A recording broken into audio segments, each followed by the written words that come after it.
नमस्कार, हमारे digital platform में आपका स्वागत है।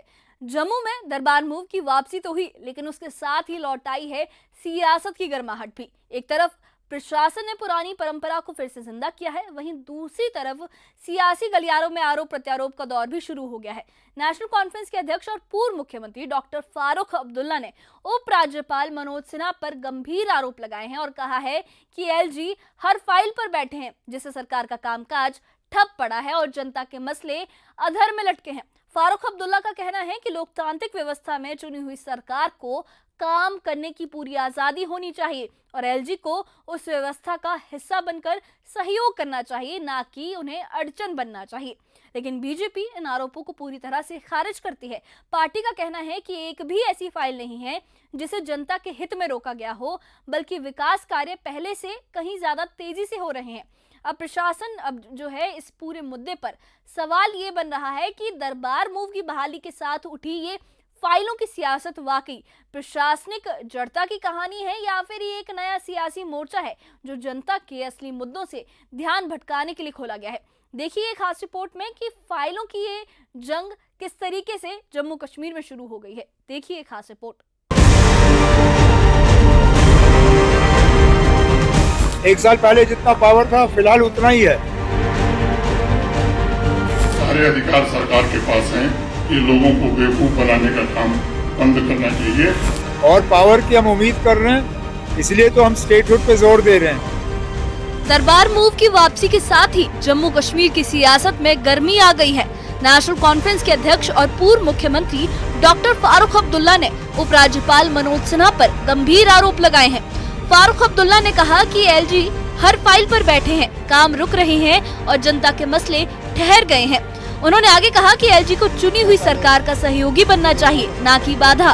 फारूक अब्दुल्ला का कहना है कि प्रशासन को लोकतांत्रिक व्यवस्था के साथ तालमेल में काम करना चाहिए, क्योंकि जनता ने सरकार को इसी भरोसे से चुना है। मैं प्राइम मिनिस्टर यही कहूँगा कि जम्मू कश्मीर पे मेहरबानी की नजर रखें और जो यहाँ पे तूफान आया था जम्मू में, उसके लिए ज्यादा से ज्यादा मदद करें कि यहाँ के लोगों की मुश्किलें दूर हो। स्टेट हुड के भी हम उनसे दरखास्त करते हैं कि उस पर भी नजरसानी करके जल्दी हमें स्टेट हुड रिटर्न कर दें। मैं इलेक्शन पे यही कहूँगा कि हर कोई जो शख्स है जो इलेक्शन लड़ता है उम्मीद करता है अच्छा, हम भी उम्मीद अच्छी करते हैं। हो रहे हैं। देखिए आपके सामने है दरबार मूव, आहिस्ता आहिस्ता चलते हैं। अभी 4 साल और हैं, उसमें और भी पूरे हो जाएंगे। वो फाइलों पे बैठे हुए हैं, मैं उम्मीद करूंगा कि वो फाइलें छोड़ के भेज दें अब रियासत की हुकूमत को। होने चाहिए, क्यों नहीं होने चाहिए? लोगों की हुकूमत है, लोगों ने इसको वोट दिया है, होना चाहिए वो इम्प्लीमेंट।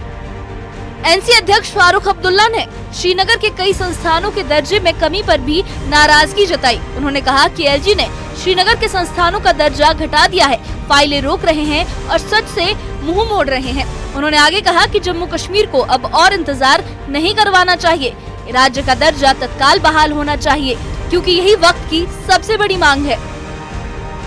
वहीं बीजेपी ने फारूक अब्दुल्ला के आरोपों को पूरी तरह से निराधार बताया है। जम्मू कश्मीर बीजेपी इंचार्ज तरुण चुग ने न्यूज 18 से खास बातचीत में कहा कि एक भी फाइल ऐसी नहीं है जो जनता के हित से जुड़ी हो और जिसे रोका गया हो। तरुण चुग ने कहा कि अब वक्त है जब सरकार जनता से किए वादों का हिसाब दे। उनका कहना था कि वोट विकास के लिए मिला था, अब जवाबदेही तय होनी चाहिए। बीजेपी का कहना है कि नेशनल कॉन्फ्रेंस अपनी नाकामियों को छिपाने के लिए एलजी पर आरोप लगा रही है। अपनी पार्टी के आंतरिक विद्रोह और अपने साथी जो उनको छोड़कर जा रहे हैं, उन साथियों को आंख में धूल झोंकने के लिए, अपनी नुसिखियापन बचाने के लिए ऐसे झूठे आरोप लगा रहे हैं। एक भी फाइल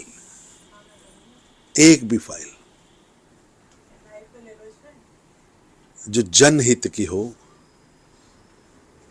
और गवर्नर के पास रुकी हो, तो मैं मुख्यमंत्री साहब को कहूंगा नाम तो लीजिए। आप नौकरियां नहीं दे पाए, आप सिलेंडर नहीं बांट पाए, आपने 12 सिलेंडर देने थे, एक नहीं पहुंचा।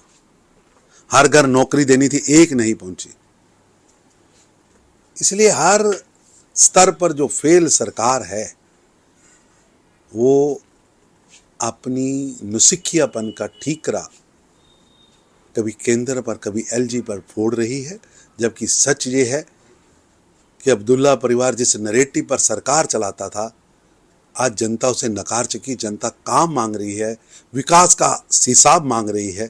विकास का हिसाब देने की बजाय, मैनिफेस्टो का हिसाब देने के बजाय उमर अब्दुल्ला साहब और बड़े अब्दुल्ला साहब इधर उधर की बात कर रहे हैं। लेकिन फारूक अब्दुल्ला ने ये कहा कि स्टेटहुड हमें तुरंत दिया जाना चाहिए। चुनी हुई सरकार को कैसे काम करने से रोका जा सकता है? किसी ने रोका ही नहीं है। जिन नियमों के आधार पर आपने वोट लिए हैं, वही नियमों के अनुसार आपको सरकार चलेगी। बीजेपी प्रवक्ता अल्ताफ ठाकुर ने भी उमर अब्दुल्ला पर पलटवार किया। ठाकुर ने कहा कि एलजी ने कभी कोई फाइल नहीं रोकी है और विकास कार्य खुद इसका सबूत है। उन्होंने आगे कहा कि नेशनल कॉन्फ्रेंस जब अपने वादे पूरे नहीं कर सकी तो अब वो एलजी पर आरोप लगाकर जनता का ध्यान भटकाने की कोशिश कर रही है। बीजेपी का दावा है कि जम्मू कश्मीर में विकास कार्य पहले से कहीं तेजी से हो रहे हैं और फाइलों की राजनीति सिर्फ एक राजनीतिक हथकंडा है। देखिए, नेशनल कॉन्फ्रेंस झूठ पे झूठ बोल रहा है, उनकी गवर्नमेंट ही झूठ पे झूठ बोल रही है। अभी 1 साल इनकी गवर्नमेंट को हुआ तो 4 साल की फाइलें पेंडिंग कहाँ है, फारूक साहब इस सवाल का जवाब दे दी। और जहां तक फाइलों का ताल्लुक है, हमारे एलओपी साहब ने भी ये क्लियर कर दिया है कि कितनी फाइलें क्लियर हुई है। मैं एक सवाल उमर साहब से पूछना चाहता हूँ। आप तो दरबार मुँह का सारा क्रेडिट आप अपने सर ले रहे हैं कि मैंने दरबार मुँह करवा दिया, जम्मू की डिमांड थी और थी जम्मू की डिमांड, लेकिन साथ ही आप कहते हैं कि गवर्नर साहब ने इसको क्लियर कर दिया, एलजी साहब ने क्लियर कर दिया। तो मुझे बताइए, एलजी साहब कहाँ रखना डाल रहे हैं आपके काम में? आपको लोगों को बिजली देनी है, गवर्नर साहब ना कहेंगे, पावर देना है, पानी देना है, वो कभी उन्होंने ना नहीं किया। बेसिकली जो फेलियर है, जिस तरह से एनसी की इमेज डाउनफॉल जो इनका हो रहा, उन डाउनफॉल को डैमेज कंट्रोल करने के लिए अब हमारे बुजुर्ग रहनुमा डॉक्टर फारूक साहब को इन्होंने मैदान में लाया। जहां तक एलजी इंतजामिया का ताल्लुक है, देखिए आज उनके एमएलएज भी कह रहे हैं कि एलजी इंतजामिया में काम होती थी और कम से कम लोगों की सुनी जाती थी। ये नेशनल कॉन्फ्रेंस के लिए झटका है। इन्हीं झटकों और जो अंदर नेशनल कॉन्फ्रेंस के अंदर जो पक रहा है, उस डैमेज को कंट्रोल करने के लिए अब फारूक साहब को भी इन्होंने ग्राउंड में लाया है। दरबार मूव की परंपरा की बहाली के बीच अब सियासत ने इस पूरे मामले को नया मोड़ दे दिया है। एक ओर सीएम उमर अब्दुल्ला इसे सरकार की पहल बता रहे हैं, दूसरी ओर फारूक अब्दुल्ला इसे प्रशासनिक रुकावट का मामला बता रहे हैं। बीजेपी का कहना है कि ये सारा विवाद जनता के असली मुद्दों से ध्यान भटकाने के लिए खड़ा किया जा रहा है। सियासी बयानबाजी के बीच सवाल ये है कि क्या वाकई फाइलें रुकी हैं या ये सब सियासी रणनीति का हिस्सा है। दरबार मूव की वापसी के साथ जम्मू की फिजाओं में नई हलचल है, लेकिन अब ये हलचल सियासी गलियारों तक पहुंच चुकी है। एक तरफ फारूक अब्दुल्ला प्रशासनिक रुकावटों की बात कर रहे हैं तो दूसरी ओर बीजेपी विकास कार्यों का जवाब मांग रही है। अब देखना ये होगा कि फाइलों की सियासत में जनता के काम आगे बढ़ते हैं या फिर बयानबाजी ही मुख्य मुद्दा बनकर रह जाती है। Bureau report, news 18। तो आपने देखा दरबार मूव के साथ जहां जम्मू की गलियों में रौनक लौटी है, वहीं सियासत के गलियारों में बहस भी छिड़ गई है। क्या अब राज्यपाल वाकई फाइलों पर रोक लगा रहे हैं या फिर ये जो है सरकार का नया सियासी हमला है? डॉक्टर फारूक अब्दुल्ला इसे लोकतंत्र में दखल बताते हैं तो बीजेपी इसे राजनीतिक नौटंकी कहकर खारिज कर रही है। लेकिन असल सवाल यही है कि इस टकराव में जनता का हित कहां है? क्या यह बहस प्रशासनिक सुधार की दिशा में जाएगी या फिर पुरानी रंजिशों और सियासी बयानबाजी में ही गुम हो जाएगी? दरबार मूव की परंपरा दोबारा जिंदा जरूर हुई है, लेकिन उसके साथ पुरानी बहसें भी लौट आई है। कौन सही है, कौन सियासत का खेल खेल रहा है, इसका जवाब वक्त ही देगा। फिलहाल इतना तय है कि दरबार मूव के साथ साथ अब फाइलों की सियासत भी खुल चुकी है और ये जंग सिर्फ दफ्तरों तक सीमित नहीं है, बल्कि दिलों और धाराओं के बीच भी दिखाई दे रही है। इस बारे में आपकी क्या राय है? हमें कमेंट बॉक्स में अपनी राय जरूर बताइए और इससे जुड़ी अपडेट्स के लिए और ऐसी ही खबरों के लिए हमारे चैनल के साथ बने रहिए। हमारे चैनल को सब्सक्राइब करिए। शुक्रिया।